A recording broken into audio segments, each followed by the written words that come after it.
Le vrai faux, bonjour Géraldine Vosner. Bonjour Maxime, bonjour à tous. Le vrai faux, et ce matin le Front National qui se saisit du débat sur les armes. Les propos de Donald Trump sur le drame du Bataclan ont déclenché des protestations unanimes. On dénonce leur indécence, mais le Front National s'est engouffré dans la brèche. Jordan Bardella préside le Front National de la jeunesse.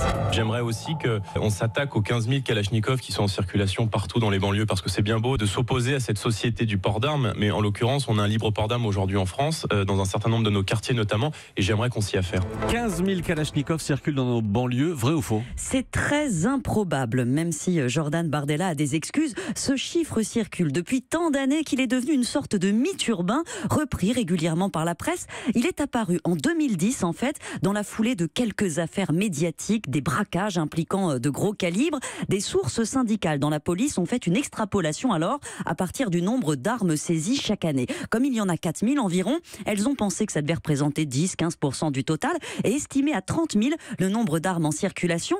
Quelqu'un a parlé de 15 000 armes de guerre qui se sont transformées par la magie de la rumeur en 15 000 Kalachnikov. Pas un spécialiste ne juge ce chiffre crédible, encore moins le ministère de l'Intérieur. Le problème, c'est qu'on ne sait pas exactement combien d'armes circulent puisque par définition, elles sont cachées. On sait en revanche que les armes de guerre représentent 3 à 5% des armes saisies chaque année, dont le nombre reste stable.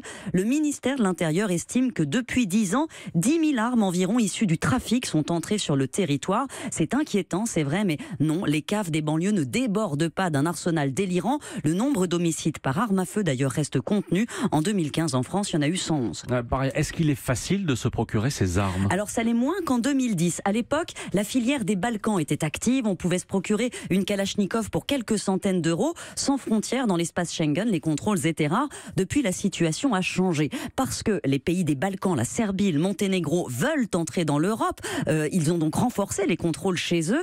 Et comme ce qui devient rare est plus cher, il faut débourser 2 à 3 000 euros maintenant pour une Kalachnikov en état de marche. La France, enfin, collabore avec ses voisins. La lutte contre le trafic s'est intensifiée. Maintenant, tout n'est pas parfait. On connaît mal le stock d'armes réelles sur notre territoire. 4,5 millions sont déclarés, mais combien de vieux fusils, d'armes de collectionneurs sont détenus dans les caves? Plusieurs millions sans doute. Or, 6 à 10 000 de ces armes sont volées chaque année. Ensuite, le problème de l'importation d'armes de guerre demeure parce qu'on n'arrive pas à harmoniser les législations dans 28 pays d'Europe. Certains spécialistes rêvent d'une agence européenne qui ne s'occuperait que de cela avec un plan coordonné. Et donc on ne peut pas dire qu'il y a 15 000 Kalachnikov en circulation dans les banlieues en France. C'est même déraisonnable. Merci Géraldine Vosner. Europe 1.